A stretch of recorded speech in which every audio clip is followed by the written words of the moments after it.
easy to lose track of the motivation, of the inspiration around precisely why we do things. When we look at what we do in our life, everything from our own actions to our thoughts and our feelings, the activities we engage in, the relationships we maintain, it can be useful to kind of take a step back sometimes, kind of look at things from a bit of a higher view, look at things from a more holistic perspective, and ask ourselves, what is this in service of? What is this leading to? This is part of that idea that in times of life, there's times of doing and there's times of not doing, of non-doing, of pause, of reflection. Times of expansion and times of reflection and refinement. Even though when we're going through life, times of stagnation, times of pause, especially when it's a forced pause, especially when it feels like we'd love to have something happen. Maybe we'd love to have several things be happening right now, but yet we get nothing. Crickets, silence. This can be maddening. This can build a conflict within us and just make us want to push harder, make us want to steamroll over this time of pause, this forced time of inaction, this forced reflection period. But anytime we apply too much force, anytime where we really start pushing, where we really start kind of building our own internal resistance to what is, we can skip over some pretty necessary steps. We can miss some pretty useful opportunities to learn something, to see something. And that, it seems to me, life is this constant ebb and flow of doing and non-doing, of action and reflection.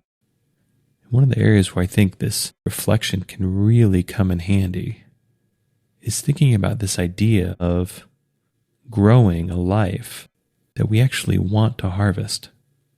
And what I mean by that is doing things that we actually want the end result of. Living a life on purpose, having our action, having our behavior, having our effort, having our energy go to things we actually want. That we actually want to see fruit, that we actually want to see ripen, that we actually want to take advantage and experience the outcome of. And of course, there's various levels to this. We all have responsibilities. We all have duties. We all have things that we need to get done in order to live, in order to support a life, in order to support and care for the people, places, things in our life. But obviously there's more to it than just that. There's more to life than just duty and responsibility. Just like there's more to life than chasing our dreams. There's a spectrum to it. There are levels to it. And it's not one or the other. It's both. In the same way that it's dangerous, sometimes disastrous, to live a life without strong desire of any kind, it's equally as dangerous or damaging to live a life where strong desires are the only things paid attention to, are the only things that are fed, are the only things that are honored. So we all exist in areas that often present themselves as a spectrum. No person is any one thing. We all contain multitudes. We all contain combinations of different facets and different qualities. But it is important to hone in on a specific from time to time, especially when we perceive a balance, especially when we perceive that something is out of balance. Maybe we feel our life is out of balance. Maybe we feel out of balance internally. Or maybe we feel there just isn't the congruence between who we are on the inside and who we are on the outside, between who we feel ourselves to really be and the life we find ourselves really living. And one of the areas where this imbalance, this incongruence can really get uncomfortable is in this idea of doing things that we don't actually want. Because it's one thing to be doing something we don't want to do and to find a way to get it done anyway. We all have to do that. We all have duties and obligations, even down to our daily lives. We may not love scrubbing the toilet, but if it's clean toilets we want, well, it's us that need to scrub. But it's more than that. It's more than just looking at things from a task perspective. It's more than looking at things from a to-do list perspective. It's really more about looking at life from the perspective of what are we really growing? And is that a harvest we actually want? Are we doing things that are actually meaningful to us? Are we doing things that allow us to connect with the fundamental energy of enthusiasm, inspiration, hope, excitement, anticipation? Because especially as adults, especially as middle-aged adults, especially as responsible middle-aged adults, it can be really easy to jettison the frivolous, to abandon things that don't seem that important. And it's really easy to over-prioritize on responsibilities, over-prioritize duties, to get so serious about the living of life and meeting all of the obligations in front of us that we squander and abandon a part of ourselves. We squander and abandon the part of us that wants things. Sometimes we squander and abandon the part of us that needs things. And it's really easy to fall into the trap of living a life that's just the constant appeasement of an infinite to-do list.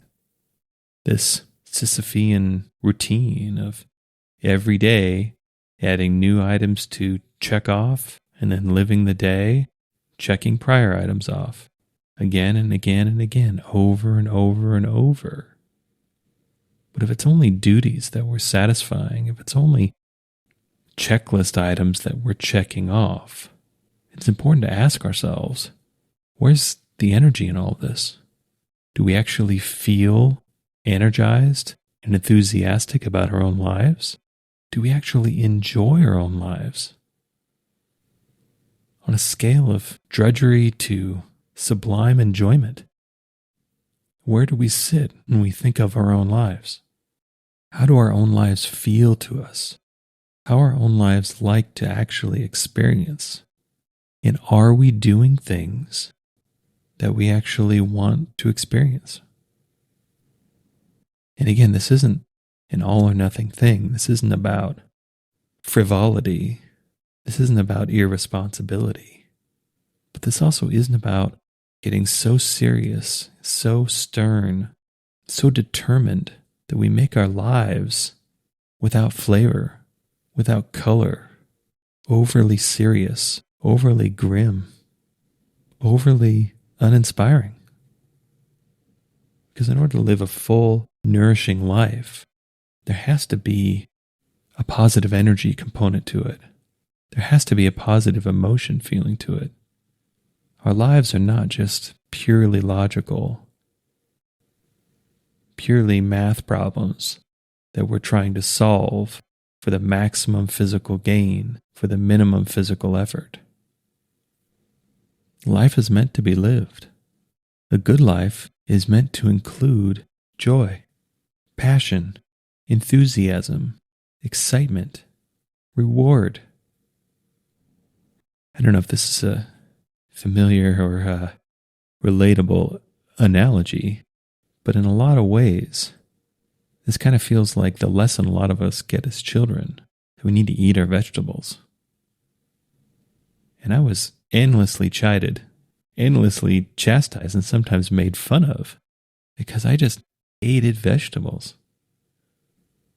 Even now, they're not my favorite thing, and if I have to eat a plate of vegetables, then that's not a particularly good meal for me. But it's kind of a funny concept that there are things that we need to do to take care of ourselves, things that we need to do to take care of duty and responsibility, but we look at these things as somehow undesirable, unenjoyable. Sometimes we need to suffer through them in order to do something good, in order to get something done, which can be absolutely true. But it's really easy to take this lesson a little too far. It's really easy to construct a life that's nothing but eating vegetables. And if that feels good to us, then that's great. Then that expression doesn't really fit for that particular person. Because I think inherently when we see something like do your vegetables, it's kind of like do your homework. Something that we wouldn't normally choose to do necessarily, but we know it's good for us. We know that it's important because it leads to something that we're trying to get done. But in all of this vegetable eating and all of this work and effort trying to get things done, it's really important to do things that we actually want to get done. That not only we want to do, but that we want to live in the result of. That don't feel futile. That don't feel like just endless, monotonous routine that we do over and over and over again because this is just what needs to be done. And again, some things are like this, but our life needs to include more. Our life needs to include some dessert, some candy, some richness, some enjoyment, some desire, some passion. As an adult, as a responsible adult, it's very easy to get out of balance by giving these things away, by abandoning joy, by abandoning passion, by abandoning the idea of pursuing enjoyment as a useful pursuit, as a good pursuit. It can be so easy for us to cast off or even demonize what we actually like, what we actually want. But in doing so, we can lead ourselves down the path to a passionless life, to a joyless, humdrum existence, to a life built on routine and task completion that just gets more and more dull, more and more gray, more and more lifeless, more and more grim. And oftentimes, it's ourselves leading us down this path. It's ourselves applying virtue to this way of living. It's us saying no to what we want and only saying yes to things that comport to the idea of duty and obligation.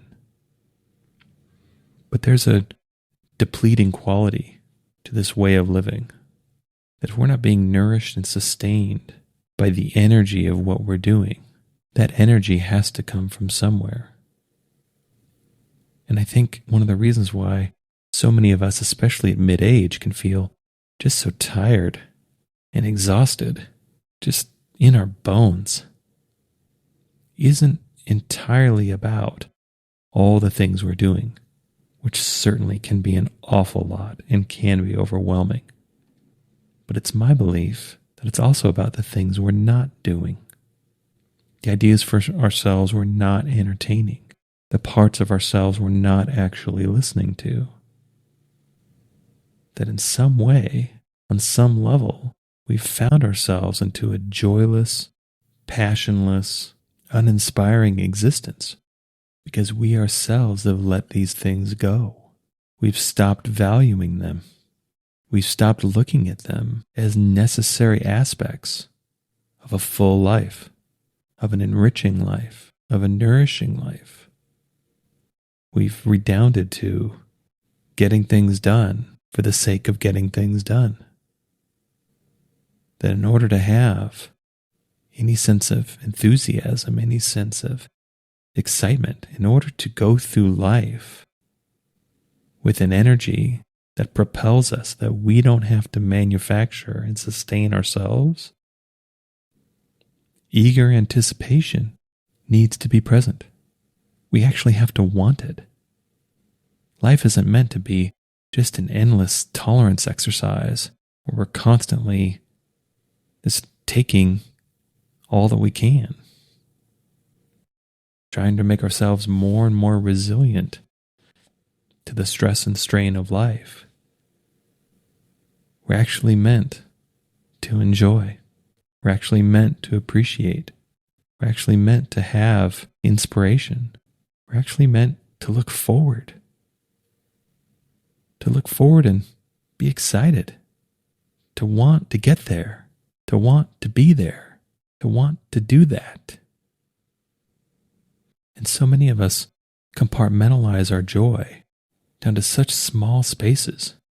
So few opportunities. Maybe there's the one vacation we take a year, or maybe there's a particular holiday that we try to cram all of our joy, all of our passion, all of our excitement, all of our eager anticipation into these short, fleeting times. And the rest of the time is lived without, is lived in between. Because I think we can all feel the difference. That when we have anticipation, when we have a sense of eagerness, when we have a sense of enthusiasm, when we're actually looking forward to living our life, we feel more alive. And we are more alive because more of us is actually engaged in our lives. It's not just our taskmaster. It's not just our scheduler. It's not just our administrator. It's more. It's the parts of us that want to feel joy. It's the parts of us that actually feel joy. It's parts of us that crave the energy of a desired life. It's parts of us that actually enjoy the harvest of what we want. And by actually including these aspects in our life, we get to live through these parts of ourselves. We get to live with these parts of ourselves. And it feels good. We can feel it when we integrate the parts of us that feel good. In fact, I think you can make the argument that this feels good precisely because we are supposed to do it. We are being nurtured and incentivized towards feeling joy. This doesn't feel good as some sort of a trap. This doesn't feel good as some sort of a trick. As something that's meant to be avoided, that's dangerous. We're meant to live a life that feels good to us. We're meant to live a life that is good for us. And as simple as it may sound, a lot of times our best indication of a life well lived, of a good life, is living a life that actually feels good to us. On the inside, deep down, that isn't about all stress and strain and toil and drudgery, but on the other hand, also isn't about just feeding the more base, superficial part of ourselves that are fed through our own vanity, our own base appetites. A good life feels good and feels good through our whole selves. Deep down, we feel more alive, we feel more whole, we feel more complete because we're actually living with and through our full selves. Again, one of the unfortunate ways we can lose this thread is we stop working for things we actually want. We stop putting effort towards things we actually want to experience. We stop intentionally growing what we want to harvest. Because no matter how much effort we're doing to growing things we don't actually want, when that harvest comes around, it will never really be satisfying. Because the simple truth is we don't actually want it. We may have tried to convince ourselves, we may have tried to influence ourselves that no, this is what we should actually want because reasons. But the truth is, we want what we want. And we know it. We know what that feels like. We know the difference. Just like we know the difference between when only the superficial part of ourselves is being fed and nourished, and when the deeper, more fundamental, more real part of ourselves is being fed and nourished. We can tell. We can sense that depth. And so we find ourselves in a place where we feel really uninspired, where we feel caught up in the repetitive drudgery or toil, just not really ever doing anything we actually care about. And we find ourselves not really moved or just pretty nonplussed about what we actually achieve, what the end results of all this effort is. Well, then that's a really good time to ask ourselves, what do we really want? What does our passion feel like it is right now? What does it feel like our joy is right now? What do we feel is inspiring? What do we feel would be hopeful? How can we build a little bit of hope and faith for a life that we want? And sometimes this requires a little bit of exploration. Sometimes we've lost contact with this part of ourselves. Sometimes we've gotten so caught up in our doing and our satisfying of all of our duties and responsibilities that we've forgotten what it's like to pursue joy, what it's like to engage with our own passion, what it's like to feel enthusiasm, what it's like to feel excitement. But we can always reconnect with these parts of ourselves. We can always start where we are and just start to listen, start to pay attention. And sometimes it starts with just noticing the opposite, noticing how uninspiring things are, noticing how joyless other things are. Notice how some of the things we do just have a complete lack of passion, even to the point where when they're done, it's almost like it doesn't even really matter. This can be useful to pay attention to. Sometimes the first step in finding a solution is really understanding the problem. Sometimes the first step in identifying our Savior is identifying what we want to be saved from.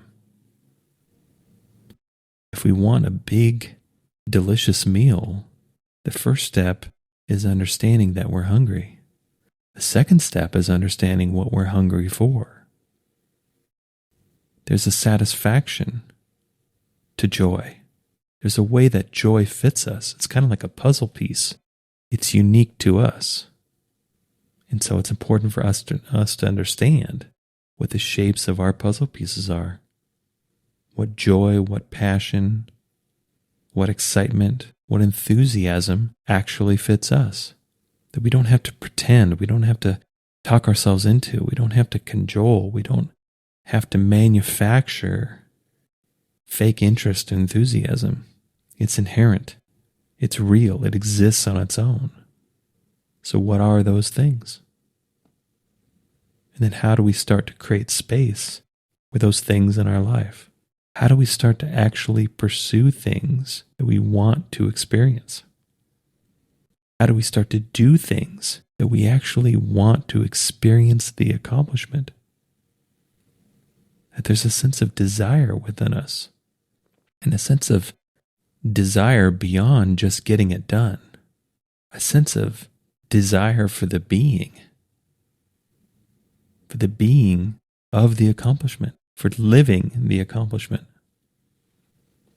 Not just something to check off or be able to say that we did.